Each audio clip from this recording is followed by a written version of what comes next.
ஓம் முருகா போற்றி. ஓம் சரவணபவ. அன்பு குழந்தையே, வலிமையான எண்ணங்கள் தான் உன்னுடைய வாழ்க்கையை தடம் புரளாமல் வழிநடத்தி செல்லும். நம்பிக்கையுடன் நீ செயல்பட்டு கொண்டிரு. உன்னுடைய சோகத்தை மாற்றி உன் மன மகிழ்ச்சி தருவி உன் உள்ளத்தில் அமர வந்திருக்கின்றேன். கலங்காதே. உன் மனதை எப்பொழுதும் தூய்மையாக வைத்துக்கொள். குழப்பத்தை ஏற்படுத்தி கொள்ளாதே. என்னுடைய நாமத்தை உச்சரித்து கொண்டே இரு. உன் எதிர்மறை எண்ணங்கள் மறையும். நீ நினைத்தது அனைத்துமே நடக்கும். நீ என்ன நினைக்கின்றாயோ அதுபடியே உன் மனது சொல்லுவது போலவே செய்துவிடு. உன் வாழ்க்கை நன்றாக இருக்க நான் பொறுப்பெடுத்துக் கொள்கின்றேன். உன் பெரும்பாலான துன்பங்கள் இன்னும் தீரவில்லையா? உன் எண்ணத்தை கொஞ்சம் கவனித்துப்பார். நீ பயன்படுத்தும் வார்த்தைகளை கொஞ்சம் முற்று நோக்கு. உன்னையும் அறியாமல் ஒரு எதிர்மறையை நீ இந்த பிரபஞ்சத்தில் விதைத்து கொண்டிருக்கின்றாய். அது உனக்கே தெரியவில்லை. இந்த பழக்கத்தை மாற்றி நேர்மறையாக வார்த்தைகளை உபயோகப்படுத்துவதற்கும் சிந்திப்பதற்கும் முதலில் நீ கற்றுக்கொள். எதிர்மறையை உனக்குள் இருந்து நீ வெளியேற்ற வேண்டும். நேர்மறையை உனக்குள்ளே கொண்டு வர வேண்டும். அப்போதுதான் நீ நினைத்தது அனைத்துமே எளிதாக உனக்கு கிடைக்கும். நான் செய்வது எல்லாமே உனக்கு தெரியவும் வரும்.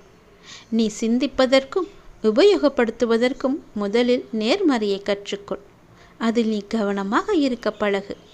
நீ கேட்ட எத்தனை நல்ல நல்ல மாற்றங்களும் அடுத்தடுத்து உனக்கு வந்து கொண்டே இருக்கும். உன்னுடைய சிந்தனையிலும் உன்னுடைய வார்த்தையிலும் நீ கவனமாக இருந்தால் நான் சொல்வது அனைத்துமே உனக்கு எளிதாக நடக்கும். உன்னுடைய பெரும்பாலான துன்பங்களுக்கு காரணம் என்னவென்று நீ அறிந்திருப்பாய். நான் சொல்வதை கவனித்து கேட்டுப்பார். நிச்சயம் உன் துன்பத்திற்கான காரணம் உனக்கு தெரிய வரும். நீ நன்றாகவே இருப்பாய். கவலை வேண்டாம். நீ உன் நிகழ்கால நிலைமையை கஷ்டம் என்று நினைத்தால் கஷ்டமாகத்தான் இருக்கும். அதையே என்னுடைய சோதனைகள் என்று உன் கர்மாவை வெகு சீக்கிரம் கரைக்கவே என்று நினைத்துப்பார். நல்லது நடக்க வேண்டும் என்றால் கொஞ்சம் சோதனை கடினமாகத்தான் இருக்கும். நல்லது நடந்தால் மட்டுமே உன் வாழ்க்கை இன்பமாக இருக்கும் என்று நினைத்து கொண்டிருக்கின்றாய். அந்த இன்பத்தை அனுபவிக்க இந்த துன்பத்தை நீ கடந்துதானே வந்தாக வேண்டும்.